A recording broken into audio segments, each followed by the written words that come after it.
We'll get to the Cowboys part of things, but Steve Smith, I'll defer to you. Are the Falcons winning you over? They're 5-4.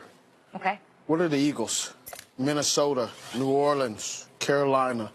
I mean, and the Rams. What are those teams? Better than that. Okay. Better record.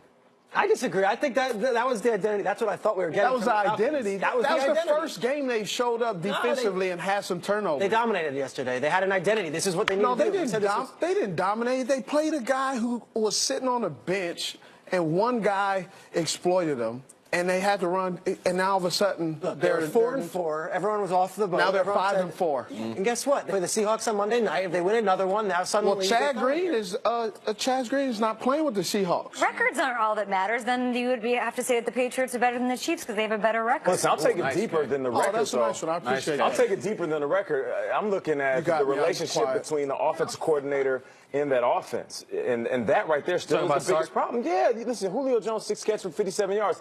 I get it. Listen, if you have... They won by 20 points, Nate. I don't care what you win by. If your playmaker, your #1 guy, hasn't caught a rhythm all year, how are you going to make the postseason and be a threat? And you're not telling me that he's going in week to week and say, this game, we're going to go ahead and use him as a decoy. There's been games where Calvin Johnson would dominate and say, okay, this game you'll be a decoy. It seems like he's been a decoy all year, and not because they're game planning. It's because they haven't found a rhythm. That's the only reason. I can care less about the record. I can care less about Matt Ryan kind of catching the rhythm. If you can't feed the best wide receiver in the game, then you have a problem. Well, here's the reason why is because when you talk about Kyle Shanahan, what he does is he sets up plays. Like I played with under Gary Kubiak, and he's under that lineage. And one of the things that he did was we would run a play in the preseason for a week 4 game. He wanted to show you things to make you come downhill. It's a setup, the Jedi mind trick, right? So what Jacoby Brissett did. They ran some hitches. Artie Burns is sitting there, big mouth bass. Caught him. Yeah, caught him. Right. You set that up. He's running this offense. He's just running the plays. He's not setting it up long term because it's not his offense. Anytime you get an offense coordinator that is just running the offense and not his, you get performances like this, inconsistency. What I said at the beginning of the year, man. I'm worried about the Cowboys. I am. Steve, maybe you can relate to this. That the Cowboys are good for business. I'm a desk guy. Well, the desk, though, is owned by this network. The Cowboys are good for business. My wife wants heated floors in the bathroom. The most recent thing is we're hiring an organizer at our house, $80 an hour to go into the garage and go, this should go there, this should go, $80 an hour. I need the Cowboys to win. So you know what that's called? No. Investing and passive income. I don't have a ton of that right now, Steve, but it comes from the Cowboys. They were out 2 of their 3 best players yesterday, all right? They were Tyron and Zeke, and I thought it was going to be the Russell Wilson routine. I thought Dak's going to go out and beat Russell Wilson, just enter the MVP conversation. He looked lost. The offense didn't do what it needed to do. I'm very worried about the Cowboys, especially without Zeke. This thing, how will they be without Zeke? It wasn't pretty, not pretty. How do you feel? Because you're the one that said Dak step up. I thought this was the Dak moment where he now takes everyone on his shoulders and says, hey, you know what, enough about Zeke. What about me? I do say this, though. They got the Eagles coming up this weekend. If they lose to the Eagles, and especially if it's a game like that, it might be all she wrote for the Cowboys. You don't think Dak held up his end of the bargain? I mean, he was under duress the whole time. I don't think that's his fault. Of course not. But Russell Wilson was under duress, and he finds a way to win. And Cam Newton's under duress. He finds ways to win. Right. I expected Dak Prescott. I didn't think I was the one here on the show. I said no problem. So under duress is correct. Did you see what was happening? He wasn't under duress. He was getting slammed, tackled, and he's under attack. They're not doing enough to help him. Yeah, I mean, they're not. It's not doing it enough.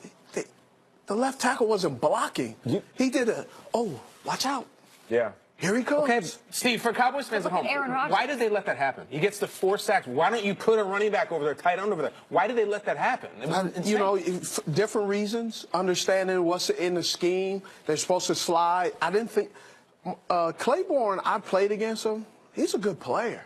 But that performance, you didn't expect. You also didn't expect your backup to not play as well as you thought he said would it's on play. me. Right, They scored 7 points. And we're not attacking Chaz Green. He was overwhelmed. But I will say this, though. I was looking forward to Scott Linehan dialing up a little bit more in the passing game.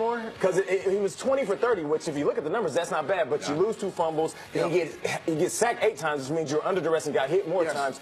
So for me, going into next week, knowing what you just went through this past week, you have to open it up. You got to drop back and you got to spread out teams that they want to bring pressure. Make sure you have hots intermediate and you have three-level pass plays down the field so you can get the ball out of Dak's hand. Because if he holds on to it, as we saw, they're going to be in trouble. Well, here's the problem you have. You have one guy dominated with the Atlanta Falcons. That D-line for the Philadelphia Eagles, it's 4 or 5 guys coming. Are you right? So it's not just one guy. They're going to have the whole – you have one guy coming with the Atlanta Falcons. They got a whole mob coming in Philadelphia. Do you think, I mean, you guys are players. Were they licking their chops watching this, the Eagles, last night? Are they just on by? I mean, some guys are saying, hey, but you can't let that mirage fool you because you still have to study.